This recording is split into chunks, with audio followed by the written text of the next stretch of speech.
There are around 25,000 natural hot springs in Japan. It's one of the most geothermally active places on Earth, so naturally, onsen bathing is an integral part of Japanese culture. This is my dad, Greg. He's something of a hot spring connoisseur, and we're on a mission to find Japan's best. Over the course of 9 days, we visited 9 different onsen, from boiling acidic pools in the mountains to tranquil springs above the sea. This is the Yubataki of Kusatsu, and the water behind me is boiling hot, and it's got a pH of 2, about the same as lemon juice. And the reason they have it out here in this open air is to cool it down without diluting it. Because most Japanese people think that the healing properties of natural geothermal waters don't work if it's been diluted. What do you think? Can I say something? Yeah. Yeah, this is a nice young man soaking his feet in beautiful green. These are the cooling chambers they use to cool off the water without diluting it, so it can be used in the hot springs and the onsens.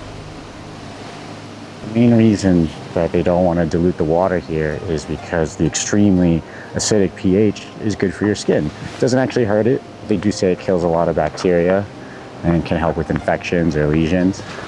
Although I wouldn't want to swim in a pool with someone who has lesions, I guess. The culture surrounding these hot, shallow pools is surprisingly deep. Japanese onsen etiquette is strict, and there are a lot of things you should know that we'll touch on throughout this video. Onsen bathing began as a spiritual practice here. Shintoism, Japan's indigenous religion that's combined with Buddhism, places a huge emphasis on purity and purification rituals. To this day, the various healing powers of onsen are widely accepted in Japan. So there's at least 3,000 onsen towns in Japan and 250,000 different onsen facilities at least. But Kusatsu is actually the most beloved onsen town in all of Japan. It's really only famous with Japanese tourists. You've barely seen any Westerners here, and I'm not sure why. It's amazing. Maybe it's not as popular with foreigners because it's definitely not as Instagrammable as other onsen towns I've seen. It's nice, and I'm not the best photographer, but it's definitely harder to take really beautiful pictures, even though it is gorgeous. Little hot springs. We had a little confusion about whether or not you were supposed to wear clothes, but we decided it's no clothes. We'll follow up if we were right. Caliente. Wow, this is great. So we're in the onsen. You're not supposed to bring your phone, but there's no one else here except us, so I thought it's okay. It's really hot and super nice. And there's a nice waterfall. Beautiful landscape architecture. This is down below the very top of the trail. Yeah, this is one of the only outdoor onsens in town. We really were unsure if you're supposed to be naked or not. We asked someone, they said yes, but then it says bring your towel with you, and we didn't do that. And we realized the reason you're supposed to bring your towel with you is because people can see in from, if you're standing up, people can see in from outside the hot spring. And the water is not very deep. And the water's not very deep. Stand up, it's to the knees. Hot waterfall. Too caliente. Too fitting. Even if you're solo, it's considered rude to bring a phone or a camera into the onsen. We'll talk more about onsen etiquette and the tattoo policy later in this video. Arigato. It's about 10 o'clock at night, and we finally made it to our first destination. This is our hotel room. It's very Japanese. It's very cold in here. You get little futons, which is nice. And this is a heated blanket. Neither of us are feeling confident we'll be comfortable sitting on the floor after 12 hours in a plane and 5 hours in a car. We're gonna do our best. Let's see how cold it is. But it's put my jacket on. What did you discover? It's nice and cozy, and the toilet was warm.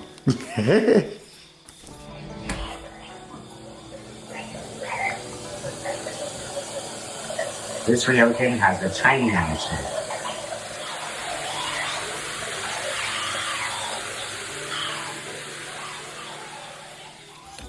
It's a beautiful door. Look at this. So it's our first morning in Japan, and we just are going for a walk around town. The host at our hotel, we were asking him for a good place to eat breakfast. I thought this was incredible.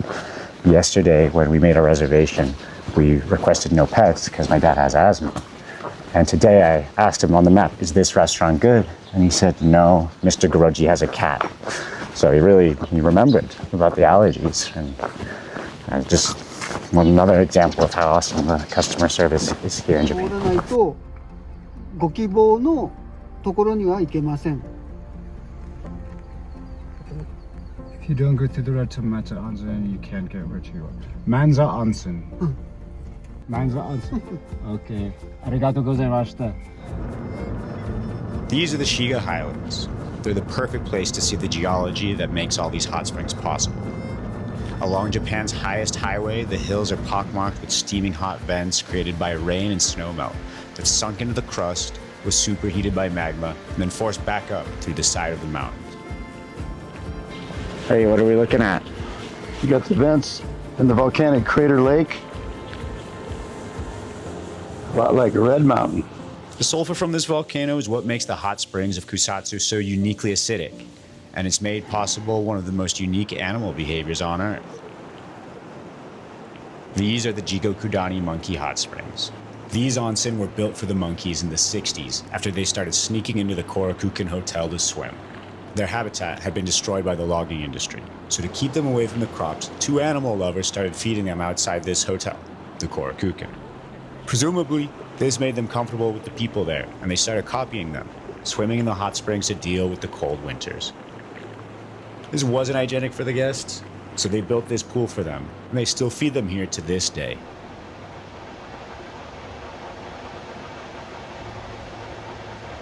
So this is the Jigokudani geyser. It's pretty crazy. It's a natural geyser and it's just always exploding instead of going in intervals like a lot of geysers do. There's monkeys all around it. So far, our first day in Japan has just been full of an insane amount of geothermal activity, from the people hot springs to the monkey hot springs, geysers, sulfuric gas vents on the mountains. It's crazy.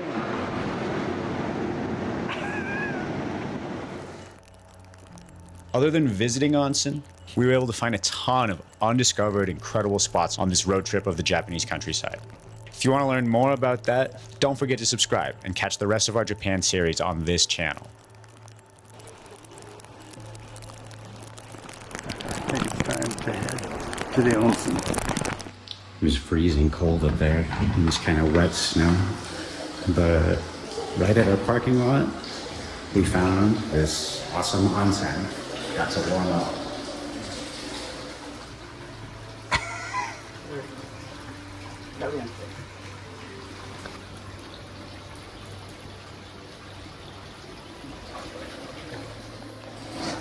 So before you get in, you gotta wash yourself off with these little spigots. You get to sit on a little bucket. It's pretty nice.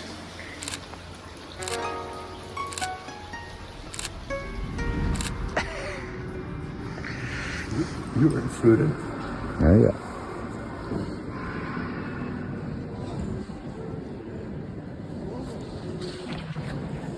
We're checking into our hotel, but it's also a dinosaur museum. Come here. How? Now here, these are shoes that we can wear.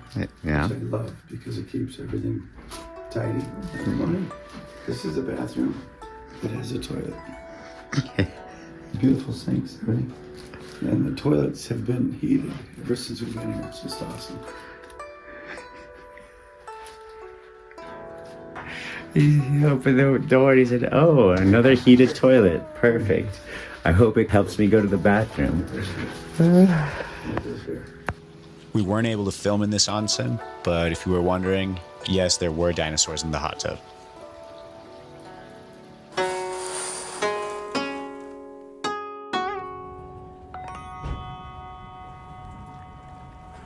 The great thing about Japan is that you can find somewhere to soak in the most unlikely of places. This is the Goko Terrace on Japan's west coast, and if your feet get tired from all the walking, you can soak them in this little foot bath while you take in the views.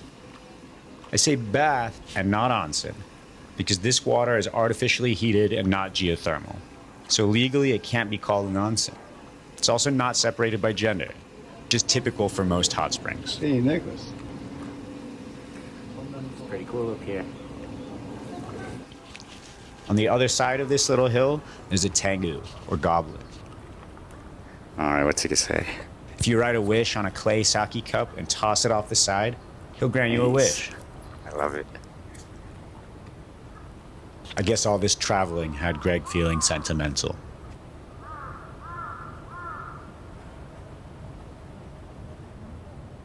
So the fun part about traveling in Japan with my dad is he doesn't use Instagram or even really know what the algorithm is. So we end up in random places like this. That was a great ride because after you're done, like it was kind of Disneyland looking in the beginning, but I wanted to go film the little things going back up. And at the top, beautiful flowers and all the different views and hammocks and Views of the Japan Sea. Sea of Japan. Yeah. North and South Korea. It was unbelievable. All the little islands. It was really great. Enjoyed it thoroughly. It was well worth whatever we spent, which was really inexpensive, like $5 or something. $6. Feels like everything we do here in It's Japan. $6. $6. So, adios. Sayonara. Sayonara. Sayonara.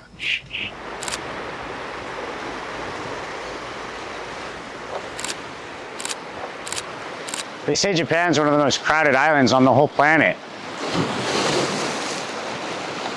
But not here.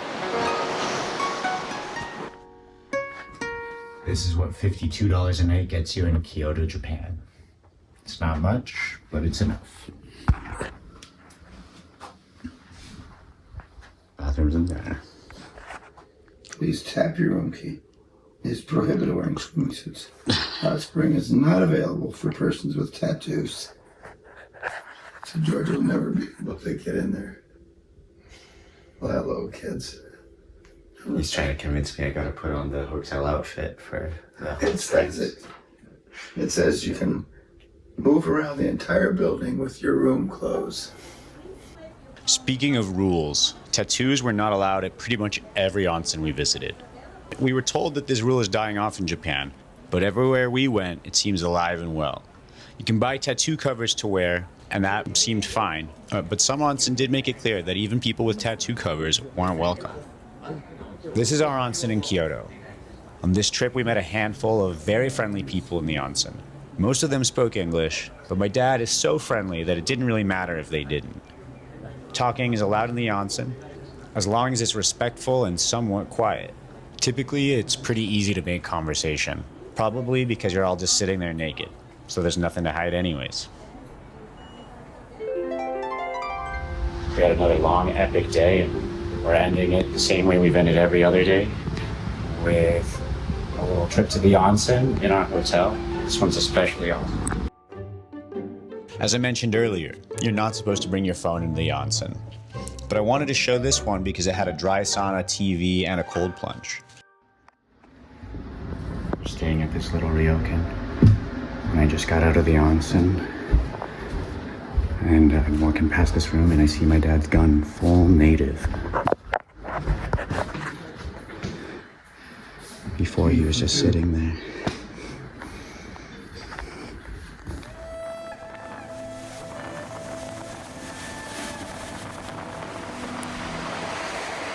I think I found the edge of the map here.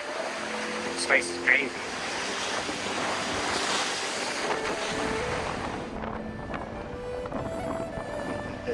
We've just arrived in Kushimoto, and Nicholas's dish is still boiling. We're here, very fine place. And hear the wind. It's pretty stormy. Hear the wind.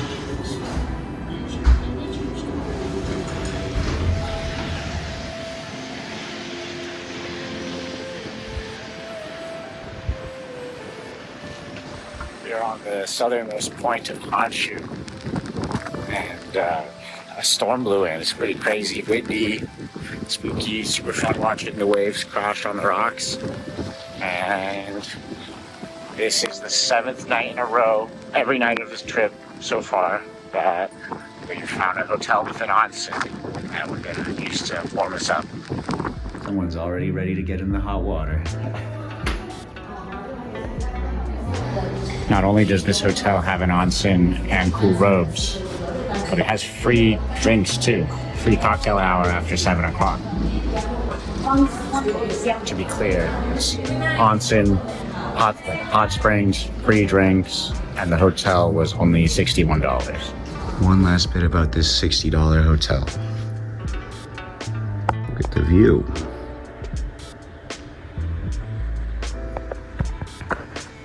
The Onsen at Kushimoto. The outdoor Onsen at Kushimoto.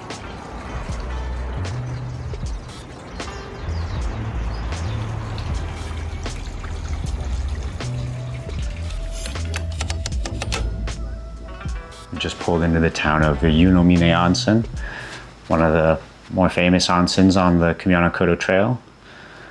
And we didn't think we'd be able to find a place to stay, but we did. It's gonna be Greg's first time sleeping on the floor the traditional Japanese way. Got a pretty sweet room here. Onsen in the building per usual. And this is the town. This is the first place we've been that was kind of expensive. $50 a person. In addition to being really cute and covered in hot springs, this creek down here is warm. It's not fully warm, there's definitely a lot of cold water flowing in it, but there's so much hot water going into it too that it's like pretty nice. It's awesome. Yunomine is part of the Kumano Pilgrimage World Heritage Site, which also includes major Shinto shrines and the Kumano Kodo trails that link them. It's kind of like a Japanese Camino Santiago. Yunomine was the village where pilgrims performed a hot water purification ritual to cleanse themselves before worshipping at Hangu Taisha, specifically in this little tub called the Sobuyu. We didn't know any of this before we came here, and we opted to soak in the onsen at our ryokan instead of waiting in line for the little tub.